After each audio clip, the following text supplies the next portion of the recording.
Question: is an agency of the United States government using its power and your money to help Mexican drug cartels launder millions of dollars in profits? That allegation is being made now against the Drug Enforcement Administration as part of its program to try to track and crack the drug money trail. The New York Times reports it's very similar how it operates to how the Bureau of Alcohol, Tobacco, and Firearms permitted Mexican drug smugglers to buy American weapons through Operation Fast and Furious. That, again, program designed to learn more about cartel operations. Congress is investigating Fast and Furious, and now that investigation will be expanded to include these money laundering allegations. And the man leading that investigation is Congressman Darrell Issa. He's chairman of the House Oversight and Government Reform Committee. Mr. Chairman, thank you for your time tonight. You sent this scathing letter to the Attorney General asking questions about this program.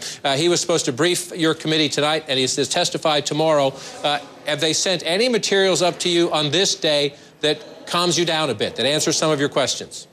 Not yet at all. As a matter of fact, the New York Times report, which is very disturbing, seems to be following the same pattern as Senator Grassley discovered nearly a year ago, and that is a denial and delay. They're saying there's nothing to brief, and they're refusing to brief us.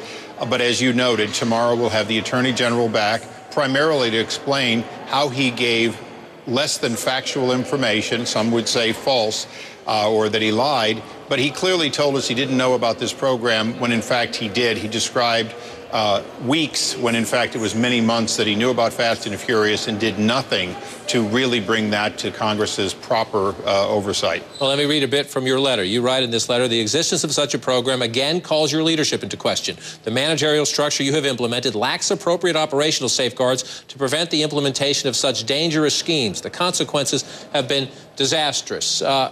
I want to, Mr. Chairman, address your answer to a Democrat out there who says, here's a Republican on a witch hunt trying to get Eric Holder. Address your answer as to why you think he's not qualified or competent to be this nation's top law enforcement officer. Well, John, as you might know, I have not called for his resignation. I've raised the concerns not just about Eric Holder, but about Lanny Brewer. Quite a while ago, the U.S. Attorney Burke, who did finally step down, Weinstein, a number of other, Hoover, a number of other individuals that we've found knew about this program and failed to stop it. We're not looking for political appointees. We're not looking for career professionals. We're looking for the many points in which a program that was destined to fail was put together and continued on for a long time, leading to the death of Brian Terry. And clearly, in the neighborhood of 200 people in Mexico have died with these weapons, and more will die. It's the safeguards. It's all that, the management. Is Eric Holder ultimately accountable? Yes. Do I have confidence in him? No. But let's understand, there's a lot of other safeguards that failed, and our responsibility to the Democrats, as you said, is to make sure that the Justice Department fixes these, not for this administration, but for any administration. There should have been career professionals who put a stop to this, not just political appointees. Well, let's talk about this money laundering case. Let me ask you just a yes or no question. In theory, it's a good idea for our Justice Department, our cops, to be trying to learn as much as they can about what the bad guys are doing and potentially getting involved in things like this. Yes or no? Yes. And so in this case, what do you think went wrong? And I want to read you a little bit from the New York Times article that lays it out. You have a former DEA agent that says, you know, you're trying to do this with as small amounts of money as you can, but it says they tell you to bring in $250,000 and they bring you $1 million. What's the agent supposed to do then? Tell them, no, he can't do it. They'll kill him, meaning you're trying to use a small amount of tax dollars as the bait here so you can learn, but sometimes it takes more, to my language, to play. Is that okay? Well, the real question is not how many dollars. It is, how long do you let it go on? When do you roll up the intermediaries, the people you've trapped in a sting like this, and then use them, flip them, if you will, to be your operatives? Those techniques are well known by law enforcement. The real answer is you try to make sure no money, no guns, no drugs leave your control. And more importantly, you use people that you have credible, indictable evidence against to turn them to help you go up the chain, because ultimately you need insiders. You need people who are flipped. That process, we have oversight on judiciary. We want to make sure it works.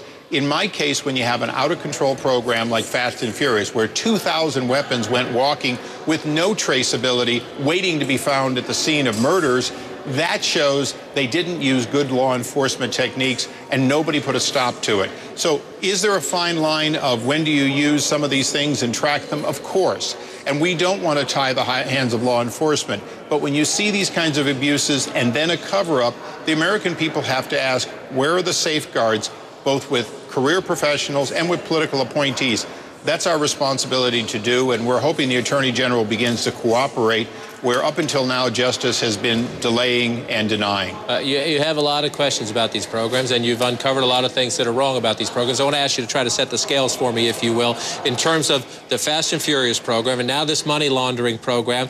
They're designed to track and to learn about the cartels. On balance, has the United States gained valuable investigative information and hurt the cartels, or are our tax dollars and the weapons and all that going in a way that the drug lords are benefiting from what we're trying to do to hurt them? Well, clearly these weapons represented a net gain, a huge amount. Just one straw buyer bought 700 that passed into the hands of the cartel, far more than one would legitimately say you need in order to prove a case.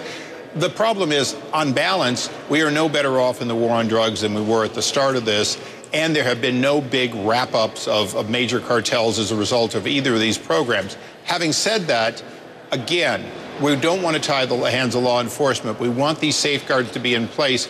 And when Attorney General Eric Holder says he wasn't informed, we have to ask, why is it all of his lieutenants very close around him, number 1, number 2, number 3 lieutenants, were actively involved, and yet Eric Holder says that he didn't know, and there's not so much as one email going from any of these individuals turned over to the Attorney General that we've been provided. So it looks like he's out of touch, like he's not able to manage or not interested in managing, and that is an important distinction. We'll track the questioning tomorrow. Chairman Issa, appreciate your time tonight. Thank you. Thank you, sir.